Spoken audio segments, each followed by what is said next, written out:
বেশি কথা আমি ক্ষমার দৃষ্টিতে দেখছেন, আমি একটা ভুল করছি যে রিয়া মনিকে নিয়ে আমি কয়েকদিন আমার জীবনটা নষ্ট করতে চাইছিলাম এবং মনে করেন তাকে আবার ফিরে এনে ভুল আপনি তাকে একবার ক্ষমার দৃষ্টিতে দেখে তাকে আমার জীবনে নিয়ে আসে।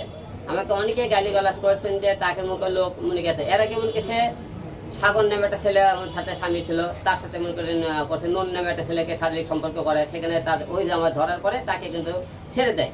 তারপর রিজা নামে একটা ছেলের সাথে সম্পর্ক করে, তারপরে মনে করে পেশকার নামে একটা মিথিলা কিন্তু আপনার বলছিল যে সেই ছেলের সাথে আমাকে সমস্যা, এবং মিথিলা পার্দার ঘুমে থাকা অবস্থায় কিন্তু ম্যাক্সবির সাথে তার শারীরিক সম্পর্ক সে কিন্তু ভিডিও ফুটে সব আপনাকে আমি ধরছিলাম কিন্তু দেখতে না। তো 2 দিন আগে আমি বগুড়ার উদ্দেশ্যে রওনা দিই, বগুড়া যাই।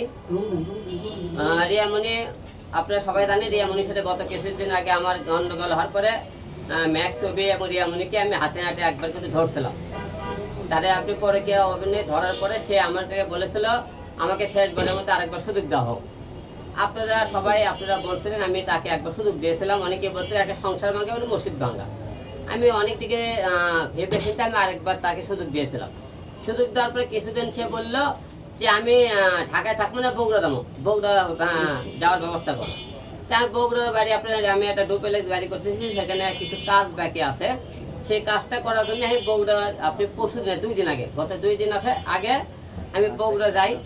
বগুড়া যাই রিয়ামণিকে বাসায় রেখে গেলাম। বাসায় রেখে যাওয়ার পরে বগুড়া যাওয়ার পথে আমার মনে করেন ইতির সাথে দেখা হয় আর মনে করেন গাজীপুর রাস্তায় দেখা হওয়ার পরে সে আমার সাথে 2টা ভিডিও বানায় যাওয়ার পথে। ভিডিও বানানোর পরে আমি বগুড়া যাওয়ার পরে সে ও করছে কি আমাকে বগুড়া যখনই মনে করেন আমি বগুড়া গাজীপুর রাস্তা পার হচ্ছে সে তখনই করছে কি আমাকে ব্লক মারে দিচ্ছে ফেসবুকে, তাকে ব্লক মারতে হোয়াটসঅ্যাপ ব্লক মারতে। আমি তাকে মনে করি রাত 12টার সময় ম্যাক্স ছবি আমাকে ফোন দিয়ে করছে ভাই আপনি ইতি গেলে হোটেলে গেছেন। আমি ইতি গেলে হোটেলে গেছি মানে হ্যাঁ আমি আপনি ইতি গেলে হোটেলে গেছেন। টাইম করো তাহলে একটা কাজ করো, তাহলে তুমি আমাকে একটা ভিডিও কলে দাও আর তুমি হলে ইতিকে তুমি একটা ভিডিও কলে দেবা। সে কোথায় আমি কোথায় পরে করছে কি অভিজ্ঞতা থেকে তার ইতি ছোট ভাইকে তার বাসায় পাঠাইছে, যা দেখে ইতি বাসায়, আমি তো বগুড়া বাসায়। আচ্ছা গেল যাওয়ার পরে সে রিয়া মনে করেন অভি কি বেন বোঝাইছে আমি জানি না, সেই রাতের বেলায় তারা করছে কি কক্সবাজারের উদ্দেশ্যে রওনা দিচ্ছে। আমি জানি না তারা কক্সবাজার গেছে, আমাকে ভিডিও কল দিলে সে কলে আসে না, তারপরে আসে না। আমি তারপরে যাওয়ার পরে গতকালকে বৈশাখী টিপি আপনি একটা ভিডিও মনে করেন ছাড়তে দেখবেন তারা কোন হোটেলে উঠেছে কোথায় গেছে সম্পূর্ণ। আমাকে অনেকে তো লোক করছে ভাই রিয়ামণি আর ম্যাক্স কক্সবাজার। আমি অভিকে ফোন দিলাম, আমি তুমি কই করতে, আমি বসুন্ধরায় আছি। আমি তাহলে বসুন্ধরা তুমি তো থাকো, তাহলে তুমি বসুন্ধরা যেখানে আছো ওখানে দাঁড়াও, তুমি আমাকে একটা বসুন্ধরাটা সাইনবোর্ড দেখাও, তো আমি বসুন্ধরায় আছি। সে করছে আমি তাহলে সাইনবোর্ডে দাঁড়াবো, আপনি যে ভিডিওটা ছাড়ছেন ওই ভিডিওটাকে ডিলিট করেন। আমি কোন ভিডিও আমি কীভাবে ডিলিট করবো, ওটা বৈশাখী টিভি চ্যানেলটা আমি তো ডিলিট করতে পারবো না। তারপরে তাইকে আমি ফোন কাটে দিয়ে করছি আমি আপনি ফোন দিচ্ছি। তার কিছুক্ষণ পরে যে তারা কোন হোটেলে যা উঠেছে হোটেলের ফুটেজ, সে কত নম্বর রুমে তারা ছিল, সব কিছু মিলে আমি সাংবাদিক পাঠালাম রাত্রির বেলা 10টা 12টার দিকে। 12টার দিকে সাংবাদিক পাঠানোর পর সাংবাদিক তাকে রুমে হাতে নাতে ধরছে, তারা 2 জন রুমে পাইছে। আপনি কোন হোটেলে কক্সবাজার, সে হোটেলে 304 নম্বর রুমে ছিল এবং কোন হোটেল কক্সবাজার সব কিছু আপনারা দেখবেন। আমার কাছে ভিডিও ফুটেজ আছে। আমি যাওয়ার পরে আমাকে সাংবাদিক ভাইরা করছে ভাই আমার তো হোটেলে পাইছি, আপনি কথা ঠিক। এই দেখেন আপনারা কক্সবাজার সেই হোটেলে তাদের ফুটেজ, হোটেলে ফুটেজটা আপনি দেখেন এবং ফেসবুক ইউটিউবে সব জায়গায় দেওয়া আছে, আপনি ফুটেজ নিয়ে গেলেন। ঠিক আছে, হোটেলে ফুটেজ। আমার কথা তোমরা আমিও রিয়ামণি করতে বাসায় আমি কোনো তাহলে ওর ভাইয়ের ফোন দিলাম করতে বাসায় ঘুমাইতেছে, তোর বোনকে ফোন দিয়ে বাসায় ঘুমোই। আমি তাহলে ডাক দাও একটু কথা বলি, সে ডাক দিয়ে করছে না ঘুমাইতেছে পরে। আমি তো ভিডিও ফুটেজ পাইছি, সব কিছু পেয়ে গেছি। পরে বগুড়া সদর থানায় আমি একটা মামলা করলাম, ওই থেকে মামলাটা কক্সবাজার থানায় পাঠাই। ওরকে ধরা ধরি গেল, ওরা মনে করি 4টার দিকে সে খবর পেয়ে বুঝে গেছে, 4টার দিকে রুম থেকে বের হয়ে গেছে। বের হয়ে যাওয়ার পরে এখন আমার কথা ভাই তোমার আমি এখন কথা ভাই একটা মেয়ে বারবার যদি মনে করি মিথ্যে কথা বলে যে আমার কথা ভাই তোমার ওই ম্যাক্সে তোমার ভালোই লাগে, তাহলে তুমি আমার জীবনে কেন আসলা? তোমার তো আসার দরকার ছিল না। আমি তোমাকে ডাকলি তুমি কেন আসবা? আমি মারা গেলে তুমি কেন আসবা? তুমি আমাকে তো সামনে তুল বলো আমি তোমাকে ভালোবাসি, সে তুমি তলে তুলে ম্যাক্স ছবিকে তুমি চলাফেরা করো, তাহলে এই মনে করি ভালোবাসার দরকার নাই।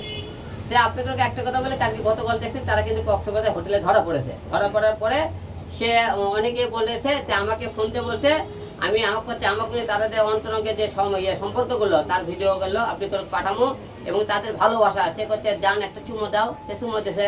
তারপরে করছে জান হলে দেখছিস তোর থেকে কত শোনালে স্মার্ট, তুই তো কাইলে তার এই তো কত স্মার্ট। এগুলো অনেক অন্তরঙ্গে সে অডিওগুলো আপনারা হচ্ছে নিয়ে যাবেন। তো ওরা কোন হোটেলে আসছে সেই হোটেলের ঠিকানাটা হলে ভিডিও ফুটেজগুলো আমার থেকে নিয়ে যাবেন আপনারা। তাই আমি মিথ্যা কথা বলতেছি কিনা। তো ঘটনা হলে কি তারা কিন্তু সে একের পর এক সে ম্যাক্সের সাথে শারীরিক সম্পর্ক করতেছে, সে আমাকে ধোকা দিতেছে আর বলতেছে তুমি আমাকে তুমি ইতির সাথে ভিডিও বানাও। আমার কথা আমি তো ইতির সাথে ভিডিও বানাই, তা তুমি ম্যাক্স অফিসের সাথে তুমি ঢাকায় ভিডিও বানাও না কেন? তোমার যখন ভিডিও বানার ইচ্ছে থাকে তুমি তার নিয়ে কক্সবাজার হোটেলে যাই রুমে লেখি করো এবং তুমি বলো কেন আমার বাড়িতে, ও বলে আমি বাসায়।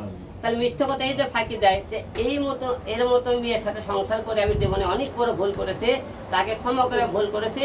যে প্রিয় দেশবাসী আপনারা আমাকে ক্ষমা দিয়েছে, সে আজকে আপনারা বলে দিয়েছে সে নাকি আমাকে ঢাকায় এসে ডিভোর্স দেবে। আজকে ডিভোর্স দিয়ে সে ম্যাক্সবিকে বিয়ে করবে, সে আমাকে বলেছে তোকে ডিভোর্স দিয়ে ম্যাক্সবিকে বিয়ে কর না। ঠিক আছে, এটি আমার সিদ্ধান্ত চূড়ান্ত। যেহেতু ম্যাক্সবি সে তাকে ভালো লাগে, ভালোবাসে, জুটি ছাড়তে পারতেছে, ম্যাক্সবি তাকে ছাড়তে পারতেছে না। সে মনে করে এই জন্য তাকে আমাকে ডিভোর্স দিয়ে নাকি সে বিয়ে করবে, ম্যাক্সবিকে সে ঘোষণা দিয়েছে। এখন কখন ডিভোর্স দেবে কী করবে আমি জানি না। যাই হোক সে ডিভোর্স দিক, সে ম্যাক্সবিকে নিয়ে সংসার করে খাক।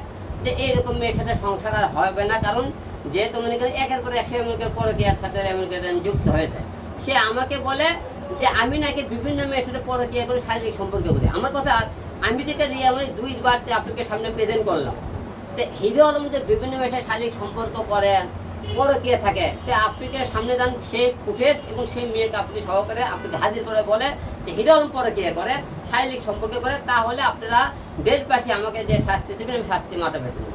কিন্তু এটা সম্পূর্ণ মিথ্যে অভিযোগ করতেছে এবং আপনারা যারা বলতেছেন এই রিয়ামণি অনেক মনে করে শারীরিক সম্পর্ক করছে এবং অভিষেক শারীরিক সম্পর্ক বিশ্বাস না হলে আপনারা তাকে বলবেন সে করে বলে শারীরিক সম্পর্ক করে নি, তাহলে তার ডিএনএ টেস্টটা আপনারা করে নেবেন। আর ওই বলে আমি নাকি বিভিন্ন মেয়ের সাথে শারীরিক সম্পর্ক করছি, আমি যে মেয়ের সাথে শারীরিক সম্পর্ক করছি সেই মেয়ে জানে, আমার সহকারে তাকে জানেন, আমাকে ডিএনএ পরিষ্কার করা হয় যে হিরো আলম করছে কিনা। এই